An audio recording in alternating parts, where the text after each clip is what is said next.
friends, and welcome back to my series, How the Gospels Became History, Jesus and Mediterranean Myths. This is a series in which we're going chapter by chapter through my book, published in 2019 by Yale University Press.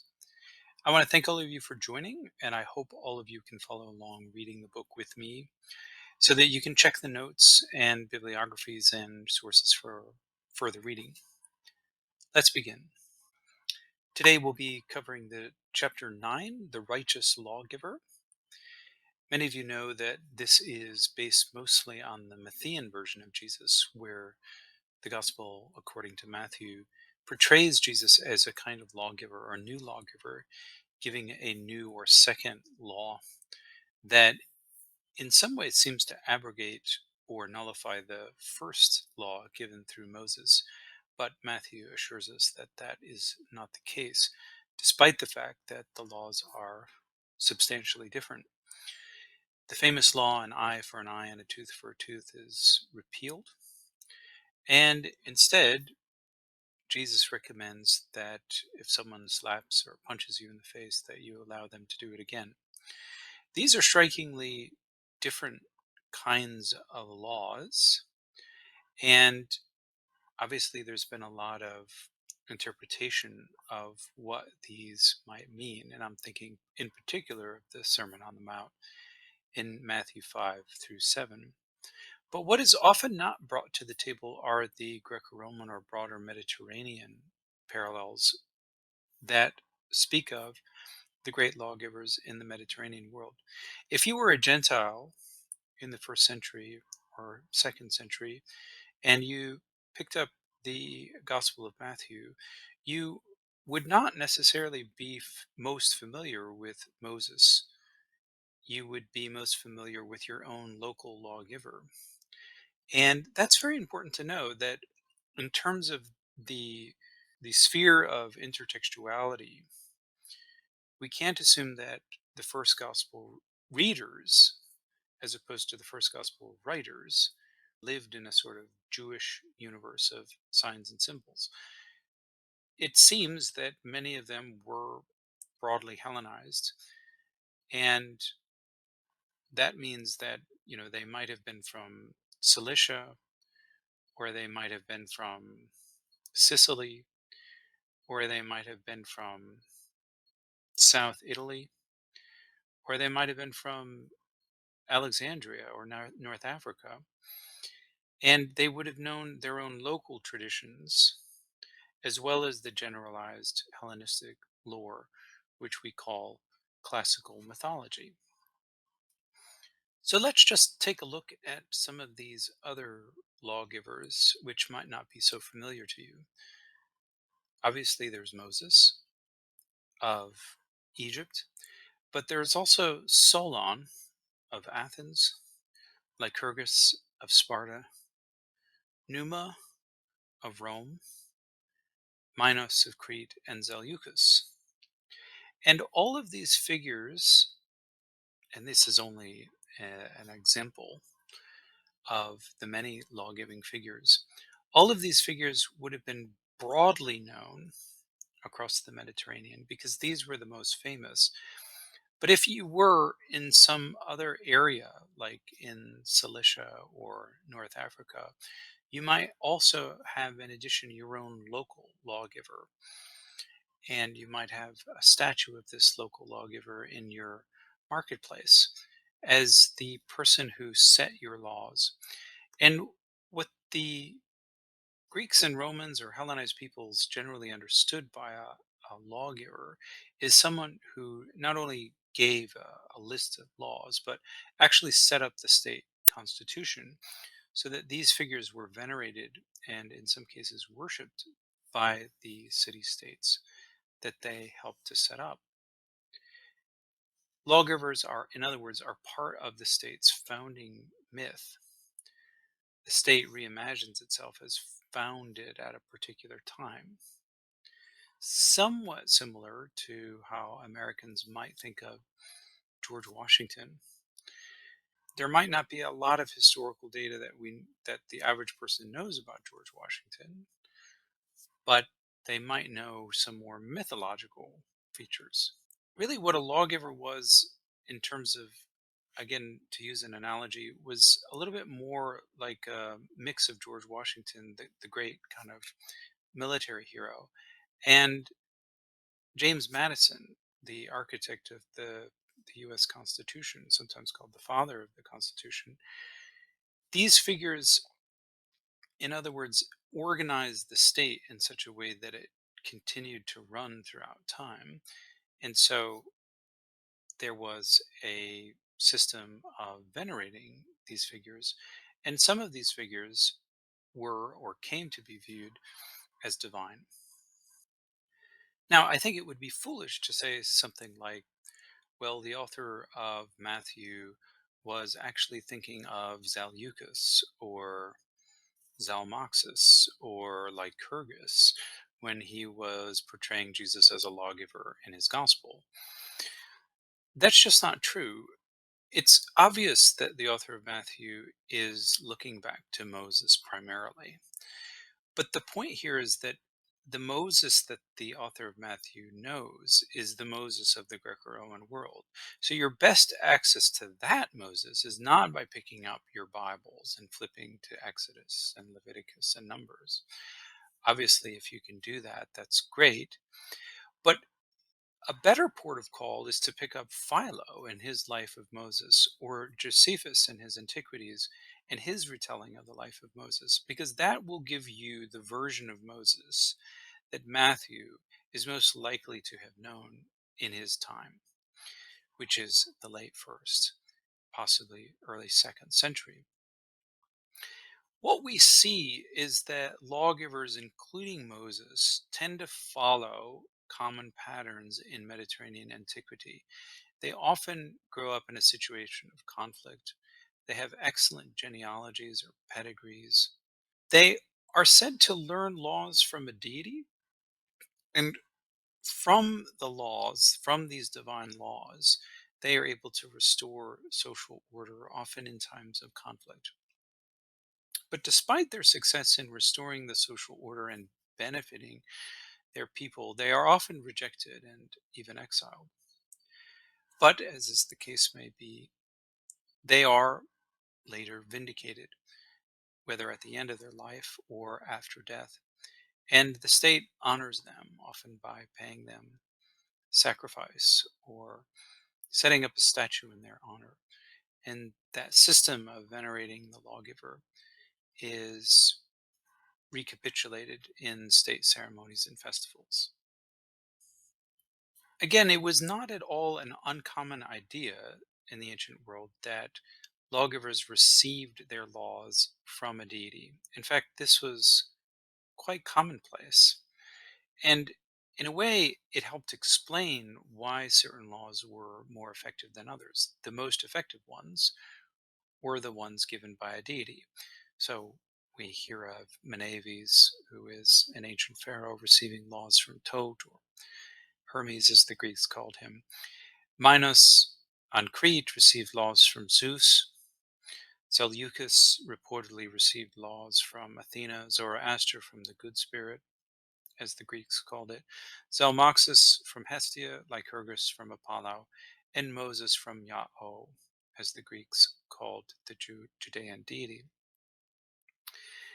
And of course, when we turn over to the Gospels, one of the striking things is that Jesus doesn't need this kind of divine inspiration. In a sense, he is already divinized merely by being able to give laws without having to learn it from a particular deity or go up on a mountain for 40 days or whatever the case may be, or go to the Jerusalem temple and have a vision. He doesn't need any of that because for Christians, Jesus is already divinized or deified. But that's not completely different than what we find in the Greco-Roman world. It's not completely different for Moses. Again, if you read Philo's account of Moses, you'll see that he is a god to Pharaoh and he is directly called a god. And as I've argued, and my articles are available on Patreon, Philo deifies Moses. So that, yes, it is the case that Moses has to receive laws from God, but Moses is already a divine entity or a mediating entity who is able to pass on those laws. Pythagoras, as I mentioned in a previous lesson, was viewed as an incarnation of Apollo. It's completely understandable that he would give divine laws. Minos was the son of Zeus, and in Greco-Roman lore, he becomes the judge of the dead. And Zalmoxis was also viewed as a deity, apparently within his lifetime. So a lot of these figures are divinely inspired, but they are, on top of that, also divine themselves. And when we're looking at their stories, we're looking at it with the benefit of hindsight and looking at the finished version of the Gospels. We see that Christians are playing a game of one-upmanship to show that their lawgiver is the best. So we have to remember that that game is always in play. But the structure of understanding is very similar. A divine lawgiver gives divine laws. If we just look at the example of Lycurgus, according to Herodotus, supposedly went to Delphi and visited the oracle of Apollo there, and the priestess called the Pythia, when she encountered Lycurgus, asked under inspiration of Apollo whether Lycurgus was to be addressed as a man or a god. And interestingly, Apollo was prepared to address Lycurgus as a fellow divine being. And it is, or was, Apollo who gave Lycurgus the laws that were forever valid in Sparta and were designed never to be changed. Now, it's interesting that in the case of Lycurgus, he doesn't actually write the laws, his successors write the laws. And I think this is an interesting analogy with Jesus, who is also never said to write in the Gospels. Eusebius has the famous account of Jesus writing a letter or series of letters to King Abgar of Edessa, but this is apocryphal. The Jesus of the Gospels never really writes anything, and that's significant. So it's the Gospel writers who are the real lawgivers, and they are reportedly reporting on the oral law that Jesus gave and writing it down. And that is similar to what happens in Sparta. What happens in Sparta is Lycurgus receives from Apollo something called the Great Ratra, which can be conceived of as an oral set of commandments. And this oral version of Sparta's constitution then gets written down after Lycurgus. Now, one of the most famous sayings of Jesus in the Sermon on the Mount is that you have heard that Moses said, or he doesn't say Moses, he says, you have heard that it has been said, an eye for an eye and a tooth for a tooth, but I say to you that that is no longer the case, basically. And I think this is an interesting way for the author of Matthew to update the Judean law. When you look at, say, the Code of Hammurabi, these ancient Babylonian lawgiver, the laws are harsh and violent sometimes, and it was the case that you could have your eye knocked out if you accidentally knocked out someone else's eye or intentionally, or you could have your hand cut off for stealing, etc., etc. And this was written down, and this was the culture of the time. But by the time we get to the Hellenistic period, this kind of harsh law is generally allegorized or metaphorized away. And no one really follows the letter of that Mosaic law of an eye for an eye. It's generally viewed metaphorically as a kind of principle. In the case of Matthew, he's trying to say that the law isn't abrogated, but at the same time, he is saying that it's fundamentally changed. And I think it's useful to look at an example from Lycurgus to kind of illustrate the more, for lack of a better term, Greco-Roman attitude toward this kind of law.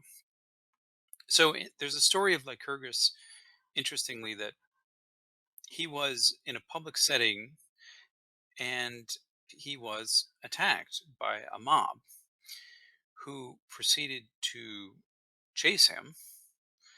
And Lycurgus, in this situation, did what anyone would do. He started running away. And he thought he had dodged and evaded the crowd. But when he whirled around, a young man who was following him with a staff of some sort knocked him in the eye with the staff and blinded him in one eye. And so, literally, Lycurgus was blinded in one eye. He had one eye knocked out.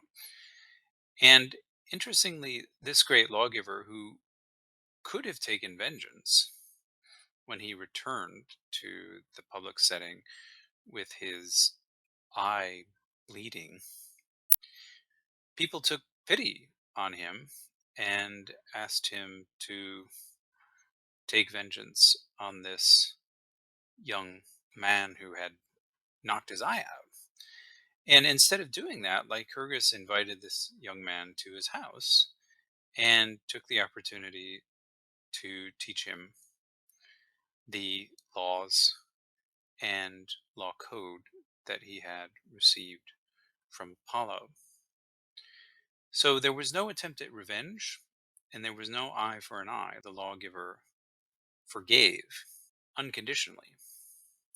This is normally considered to be a Christian or solely Christian feature, but it's not. And I think that this story illustrates better than any other that the mentality of the Greco-Roman world would no longer tolerate these brutal and harsh punishments. And so when Matthew, or the author of Matthew, set out to present Jesus as giving a new law, it is clear that the law of eye for an eye had to go. I'm sort of running roughshod over many of the points in the chapter, which in fact focuses on Moses. But I think that bringing up these stories is useful, and defamiliarizing maybe the stories that you already know by telling new stories that you may not be acquainted with gives a useful new framing of the old gospel material. So I'm hoping that I have been able, to some extent, to throw some new light on what you may have read for years. This is only the tip of the iceberg. However, I'm only being very superficial with the chapter. I highly encourage everyone to go get the book and read this chapter. If you have comments, I would be thrilled if you would write them, or if you've been benefited in any way, leave a like. I answer all questions on Patreon, so please consider joining me there. All that's left is to say thank you to everybody who have stopped to listen in your busy day. I really appreciate it. I wish all of you well in your intellectual journeys, and I hope that we can see each other soon next time.